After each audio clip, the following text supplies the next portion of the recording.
Assalamualaikum warahmatullahi wabarakatuh. Nama saya Asrusmi Kamila, kelas 10 IPS 4, nomor absen 3. Saya akan membahas tentang jenis-jenis penelitian. Pertama, penelitian berdasarkan penerapannya, yang terdiri dari 2 penelitian, yaitu penelitian murni dan penelitian terapan. Penelitian murni adalah penelitian yang bertujuan untuk mengembangkan dan menguji hipotesis atau teori yang sulit untuk diterapkan di masa depan maupun di masa sekarang. Penelitian ini membahas tentang hal-hal yang bersifat abstrak ataupun konsep yang sulit dideskripsikan. Yang kedua, penelitian terapan. Penelitian terapan adalah penelitian yang fokus pada masalah-masalah yang terjadi dan dapat diterapkan di masa sekarang maupun di masa depan. Penelitian ini menghasilkan penelitian yang relevan dan dapat diterapkan dalam kehidupan.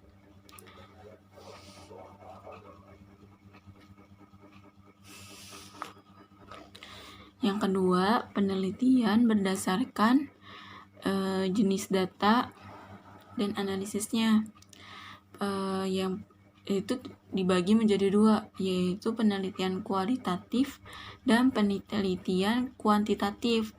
Penelitian kualitatif ini penelitian yang bertujuan untuk menggambarkan atau mendeskripsikan sesuatu.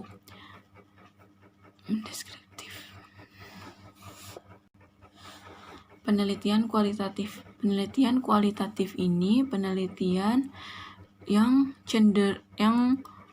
bersifat deskriptif atau cenderung menggunakan analisis, yang termasuk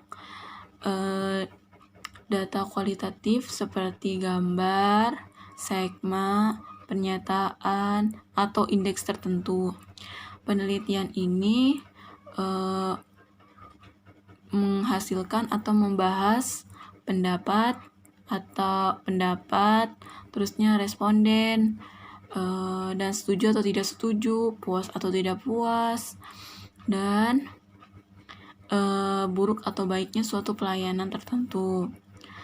Sedangkan penelitian kuantitatif itu penelitian yang menggambarkan atau menjelaskan tentang angka atau data yang bisa direlevan menjadi angka, seperti misalnya 5 untuk baik atau yang 5, misalnya angka 5 untuk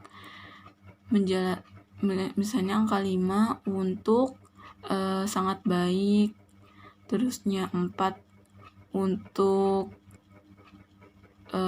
lebih baik, 3 biasa saja, angka 2 untuk buruk, yang 1 ini untuk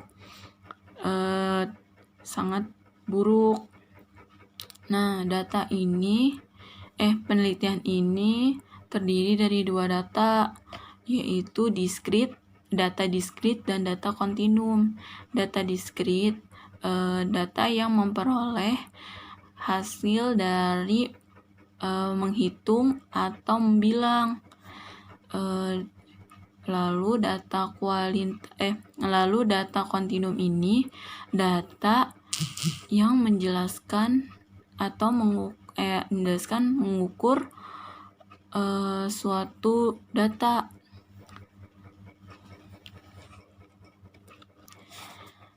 Yang ketiga, penelitian berdasarkan metodenya. Penelitian berdasarkan metodenya ini dibagi beberapa bagian. Yang pertama,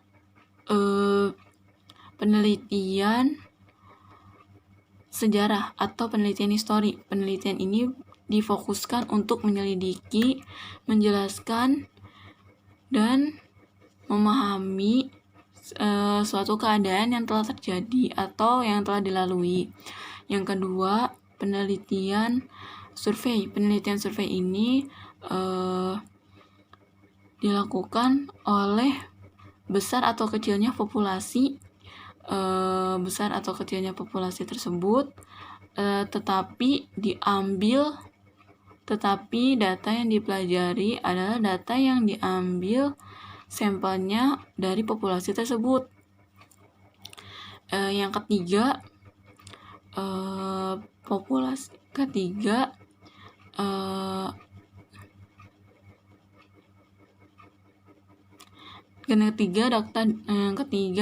penelitian ex facto. Penelitian ini bertujuan untuk penelitian ex facto. Penelitian ex post facto. Penelitian ex post facto ini dilakukan saat terjadi peristiwa. Setelah itu kemudian dicari atau diselidiki tentang faktor-faktor penyebab kejadian tersebut. Yang keempat, faktor eksperimen. Faktor eksperimen ini faktor yang berusaha untuk mencari faktor yang mempengaruhi satu variabel ke variabel yang lain.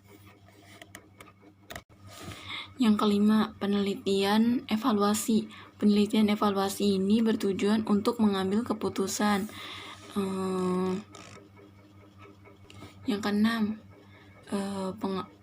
penelitian pengembangan. Nah, penelitian pengembangan ini bertujuan untuk mengembangkan produk menjadi lebih baik dan efisien. Yang ketujuh, penelitian tindakan. Penelitian tindakan bertujuan untuk mengembangkan efisiensi dalam bekerja untuk menekan biaya produksi dan meningkatkan produktivitas. Tujuan dari penelitian ini adalah untuk memecahkan suatu masalah atau problematika dalam suatu organisasi atau kelompok. Yang kedelapan adalah penelitian naturalistik. Penelitian naturalistik adalah penelitian yang dilakukan pada objek-objek ilmiah. Yang kesembilan, penelitian kebijakan. Penelitian kebijakan adalah penelitian yang dilakukan untuk kepentingan suatu kebijakan.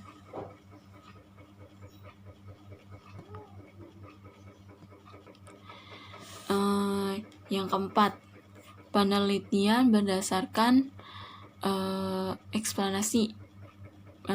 Berdasarkan eksplanasi atau skripsi. Yang keempat, penelitian berdasarkan eksplanasi atau tesis dan skripsi. Penelitian ini terdiri dari 3, yaitu penelitian. Yang pertama, penelitian deskriptif. Penelitian deskriptif ini adalah penelitian yang bertujuan untuk mengumpulkan data dan menguji hipotesis dan menjawab pertanyaan mengenai status akhir dari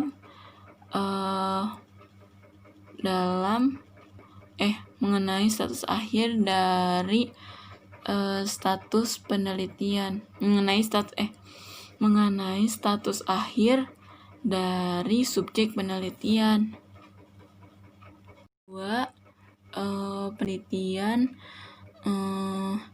correlation. Penelitian correlation atau penelitian hubungan. Penelitian ini bertujuan untuk mengetahui antara hubungan variabel satu dan variabel yang lain. Sebelumnya, terima kasih. Kurang lebihnya mohon maaf. Wassalamualaikum warahmatullahi wabarakatuh.